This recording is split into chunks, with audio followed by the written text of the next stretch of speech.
उद्धव ठाकरेंच्या मराठवाडा दौऱ्याचा दुसरा दिवस नुकसानग्रस्त भागातील शेतकऱ्यांच्या बांधावर जात साधणार शेतकऱ्यांसोबत संवाद।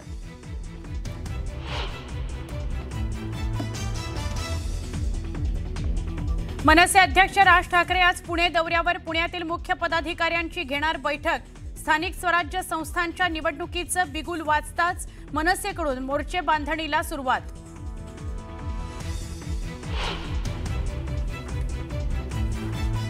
स्थानिक स्वराज्य संस्थांच्या निवडणुकांकरता भाजपकडून निवडणूक प्रमुख आणि निवडणूक प्रभारींची नियुक्ती। ठाणे जिल्ह्याच्या निवडणूक प्रभारीपदी गणेश नाईक। शिंदे विरुद्ध नाईक संघर्ष आणखी पेटण्याची चिन्ह। उपमुख्यमंत्री एकनाथ शिंदेंनी कोल्हापुरातून फुंकलं निवडणुकीचं रणशिंग। विरोधकांची मोगलाई संपली, आता भगवं राज्य येणार, तयारीला लागा, कार्यकर्ते पदाधिकाऱ्यांना आवाहन।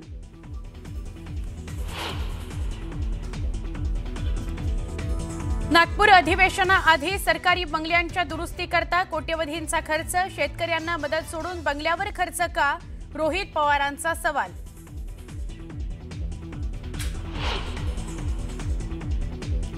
नगर जिल्ह्यातल्या कोपरगाव टाकळी शिवारात बिबट्याच्या हल्ल्यात 4 वर्षाच्या मुलीचा मृत्यू।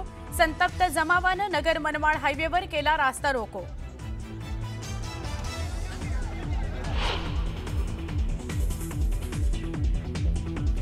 बिहार विधानसभा निवडणुकीकरता आज पहिल्या टप्प्यातलं मतदान। 18 जिल्ह्यातील 121 जागांकरता मतदान। दिग्गजांची प्रतिष्ठा पणाला।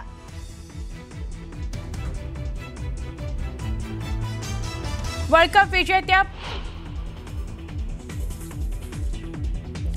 कप विजेत्या भारतीय संघाला पंतप्रधान नरेंद्र मोदींची घेतली भेट। संघानं मोदींना दिली 1 नंबरची जर्सी भेट, तर पंतप्रधानांकडूनही खेळाडूंचं तोंड भरून कौतुक।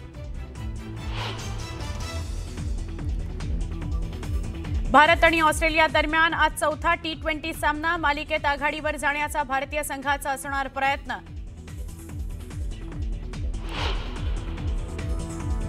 आणि काश्मीर, हिमाचल आणि उत्तराखंडमध्ये तुफान बर्फवृष्टी। केदारनाथमध्ये मोसमातली दुसरी बर्फवृष्टी। गुलमर्ग, सोनमर्ग, सिस्सूमध्ये बर्फवृष्टी, पर्यटकांचा आनंद द्विगुणित।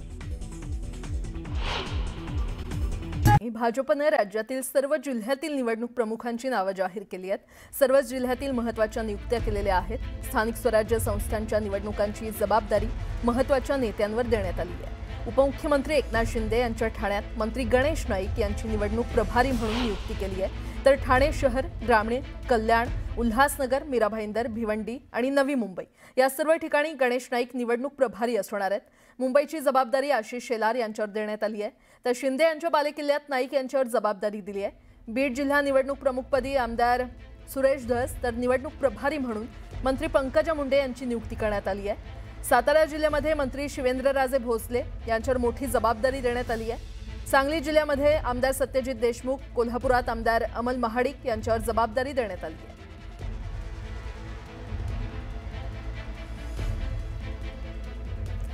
सिंधुदुर्गमध्ये स्वबळावर निवडणूक लढवावी अशी भाजप कार्यकर्त्यांची इच्छा असल्याचं मंत्री नितेश राणे यांनी म्हटलंय। भाजपच्या जनसंपर्क कार्यालयाचं उद्घाटन झाल्यानंतर ते बोलत होते। पुणे कोकण पट्ट्यात एकतरी विधानसभा आमदार भाजपच्या मदतीशिवाय झालाय का, असा सवालही नितेश राणे यांनी केलाय।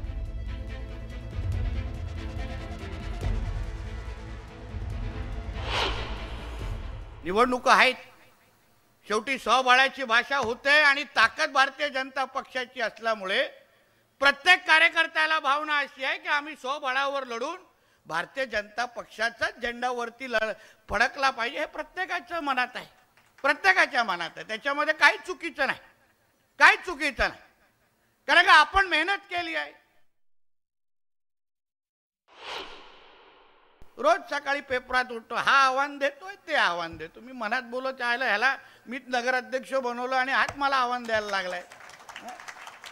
त्याला आम्ही नसतो तर काय झालं असतं, हे असे असंख्य उदाहरणं आहेत। म्हणजे विधानसभेच्या टायमाला प्यार किया तो डरना क्या होतं आणि विधानसभेच्या नंतर हम आपके कोण झालेलं आहे। त्याला आम्हालाच कळत नाही नेमकं लफडं कुठे झालं तेच कळत नाही। सविस्तर बातमी पाहूयात। महाराष्ट्रात सध्या शेतकरी मोठ्या आर्थिक अडचणींचा सामना करतायत आणि त्यांना पीक विमा भरपाईमध्ये केवळ 2 ते 3 रुपये मिळत आहेत। तर दुसरीकडे नागपुरात होणाऱ्या हिवाळी अधिवेशनाच्या तयारीसाठी सरकारी यंत्रणा मंत्र्यांच्या बंगल्यांच्या दुरुस्तीवर कोट्यवधी रुपये खर्च करतायत। कृषी मंत्री दत्तात्रय भरणे यांच्या नागपूर येथील रवी भवनमधील बंगल्याच्या दुरुस्तीसाठी 1 कोटी रुपयांहून अधिक खर्च करण्यात येतोय। तर विधान परिषदेचे सभापती राम शिंदे यांच्या बंगल्यासाठी देखील 1.25 कोटींचा खर्च मंजूर करण्यात आलाय। त्यामुळे अवघ्या काही दिवसांच्या अधिवेशनासाठी कोट्यवधीची उधळपट्टी कशासाठी असा सवाल करण्यात येतोय।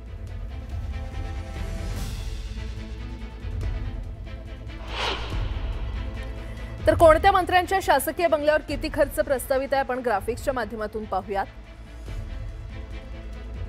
मुख्यमंत्री सचिवालय हैदराबाद हाऊस त्याच्यावर 2 कोटी सिलिंगचं काम करण्यात येणार आहे।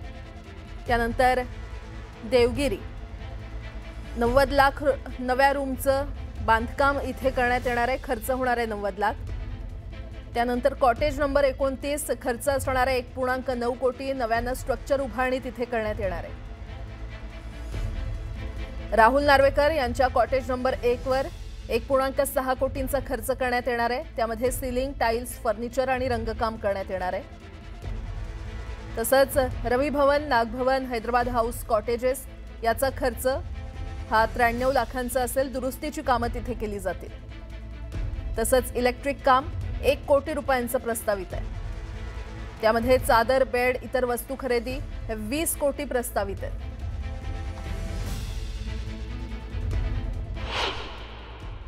नागपूरला 8 दिवसाचं अधिवेशन आहे आणि त्या अधिवेशनासाठी एका बंगल्यावर 1.5 कोटी रुपयाचा खर्च तिथं केला जात आहे। तर 8 दिवसासाठी 1.5 कोटी रुपये खर्च करायची जरूरत आहे का? थोडी डागडुजी करा। आता सभापती राम शिंदे सर जे आहेत त्यांच्या बंगल्यावर 1.25 लाखाचा खर्च आता सुरू आहे। कशाला? ठीक आहे, थोडंसं पाऊस बिऊस आला तर कुठे ती गळेल जास्तीत जास्त, पण इथं जे आमचे शेतकऱ्याची घरं वाहून गेले त्याला पैसे तुम्ही प्राधान्य द्या। मनसे अध्यक्ष राज ठाकरे आज पुणे दौऱ्यावर आहेत। महाराष्ट्र नवनिर्माण सेना पक्षाची आज पुण्यामध्ये बैठक होणार आहे। यावेळी पुण्यातील पदाधिकाऱ्यांसोबत राज ठाकरे संवाद साधणार आहेत। स्थानिक स्वराज्य संस्थांच्या निवडणुकींचं बिगुल वाजताच राज ठाकरे यांचे दौरे सुरू झालेले आहेत।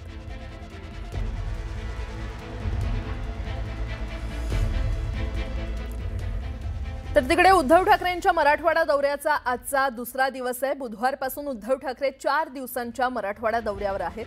पूरग्रस्त भागातील शेतकऱ्यांच्या व्यथा जाणून घेण्यासाठी तसंच सरकारला जाब विचारण्यासाठी काढलेल्या या दौऱ्यात मराठवाड्यातील 8 जिल्ह्यांमध्ये 22 तालुक्यात 4 दिवसात उद्धव ठाकरे तब्बल 800 शेतकऱ्यांशी थेट संवाद साधणार आहेत। काल उद्धव ठाकरेंनी बीडमध्ये जात शेतकऱ्यांच्या व्यथा जाणून घेतल्या। यावेळी त्यांनी शेतकऱ्यांना देण्यात आलेल्या मदतीच्या मुद्द्यावरून सरकारला चांगलंच धारेवर धरलं।